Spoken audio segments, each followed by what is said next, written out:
Assalamualaikum, selamat pagi, siang, sore, atau malam, teman-teman penonton yang setia. Mari kita buka diskusi kita hari ini dengan sebuah pertanyaan yang mungkin sering terlintas di benak kita semua.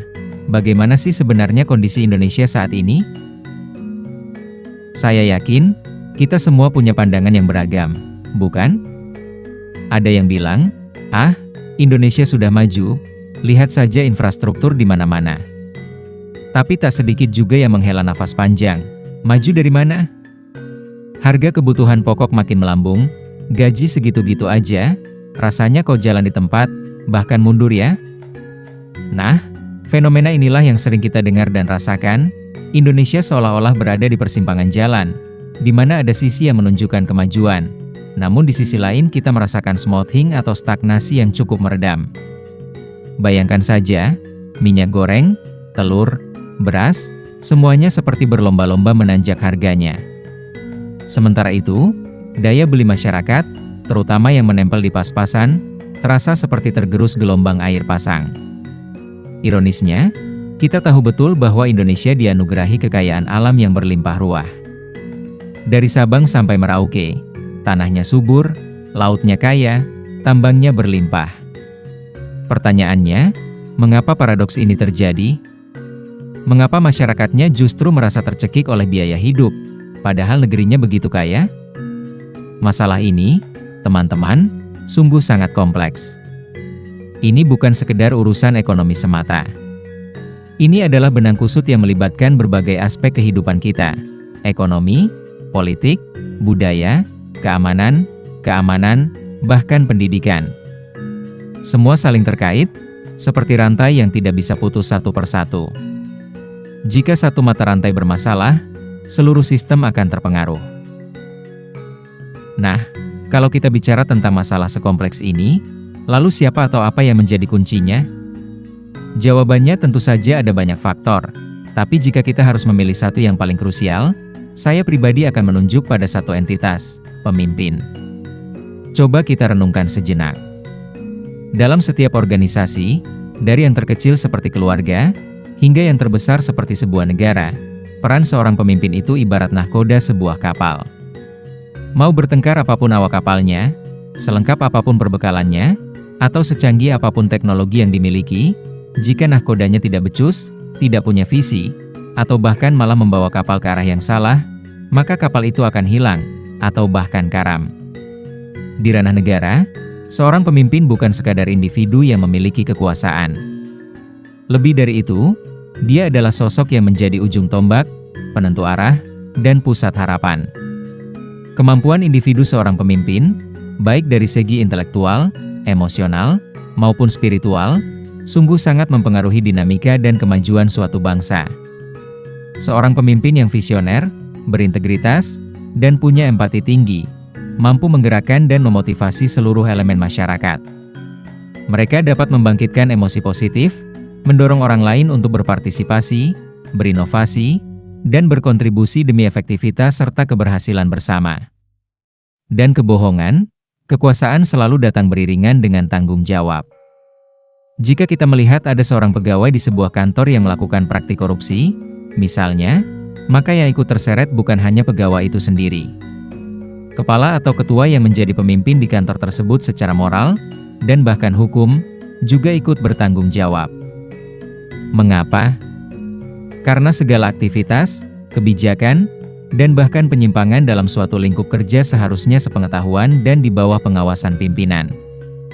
Ini menunjukkan betapa beratnya beban di pundak seorang pemimpin. Mereka tidak hanya sekedar memimpin, tapi juga harus menjaga integritas, menginspirasi, dan memastikan bahwa setiap langkah yang diambil mengarah pada kebaikan bersama, bukan hanya merugikan rakyat.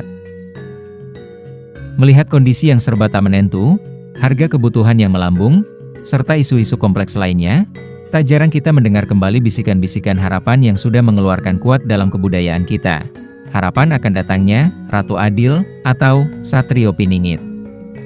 Bagi sebagian besar masyarakat Indonesia, terutama yang tumbuh besar dengan cerita-cerita pewayangan dan mitologi lokal, konsep Ratu Adil atau Satrio Piningit bukanlah sekadar dongeng belaka. Ini adalah sebuah refleksi dari kerinduan yang mendalam akan hadirnya seorang pemimpin yang luar biasa. Seorang pemimpin yang dipercaya akan membawa negeri ini keluar dari zaman Edan, sebuah era yang penuh kekacauan, ketidakadilan, dan kemerosotan moral, menuju zaman mencerahkan yang penuh keadilan, kemakmuran, dan kedamaian. Kehadiran sosok Satrio Piningit ini selalu digambarkan sebagai pembawa perubahan mendasar. Harapan yang tersemat pada dirinya sangatlah tinggi. Keadilan dan hukum yang adil, sebuah sistem hukum yang tidak memandang bulu, yang berlaku sama bagi semua kalangan, dari rakyat jelata hingga para petinggi. Tidak ada lagi hukum yang tumpul ke atas dan tajam ke bawah. Kesejahteraan, masyarakat dapat hidup layak, tercukupi kebutuhan dasar seperti pangan, makanan, sandang, pakaian, dan papan, tempat tinggal. Kemiskinan bukan lagi menjadi momok. Keteraturan, ketertiban, dan kedisiplinan, segala aspek kehidupan berjalan sesuai aturan, tidak ada lagi kekacauan, kemacetan, atau antrean panjang yang tidak teratur. Masyarakat lebih disiplin dalam menjalankan hak dan kewajibannya. Kebahagiaan dan kemakmuran bangsa, rakyat hidup dalam suasana gembira, tidak terbebani oleh kesulitan ekonomi atau ketakutan akan masa depan. Bangsa secara keseluruhan mencapai puncak kemakmuran. Kedamaian dan kerukunan, tidak ada lagi konflik, atau perpecahan yang didasari perbedaan sara, suku, agama, ras, dan antar golongan. Semua hidup berdampingan dalam kerukunan, saling tolong-menolong, dan peduli akan nasib orang lain. Persaudaraan sejati terpancar di setiap sudut negeri. Harapan ini, teman-teman, adalah cerminan dari upaya kolektif masyarakat menuju sebuah tatanan yang ideal.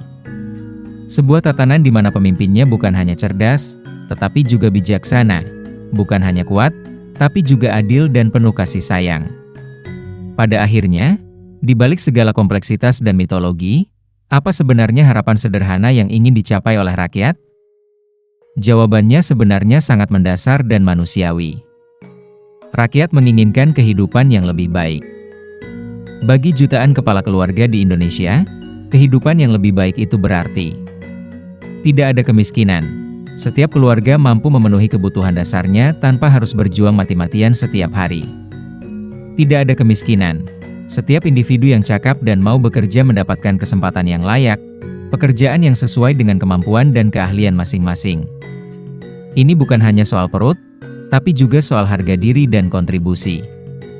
Tidak ada kejahatan. Lingkungan yang aman dan nyaman, di mana masyarakat bisa hidup tanpa rasa takut. Tidak ada kecurangan atau korupsi. Sebuah sistem yang bersih, transparan, dan akuntabel, di mana hak-hak masyarakat tidak dirampas oleh segelintir oknum.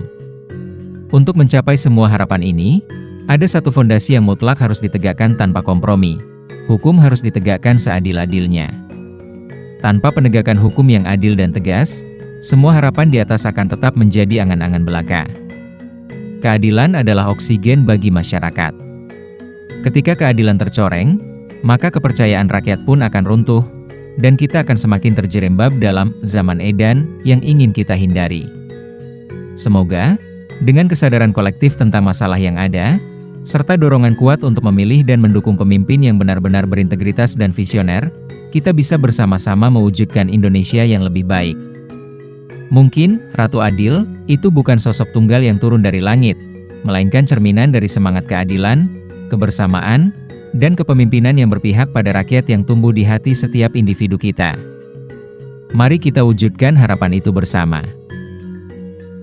Baiklah sahabat-sahabat, demikianlah video untuk kesempatan kali ini. Semoga dapat menghibur dan mengisi waktu luang sahabat semua. AS mohon maaf sebesar-besarnya apabila ada kesalahan, kekurangan, atau kelebihannya dalam tuturan kata dalam penyampaian. Wassalamualaikum warahmatullahi wabarakatuh.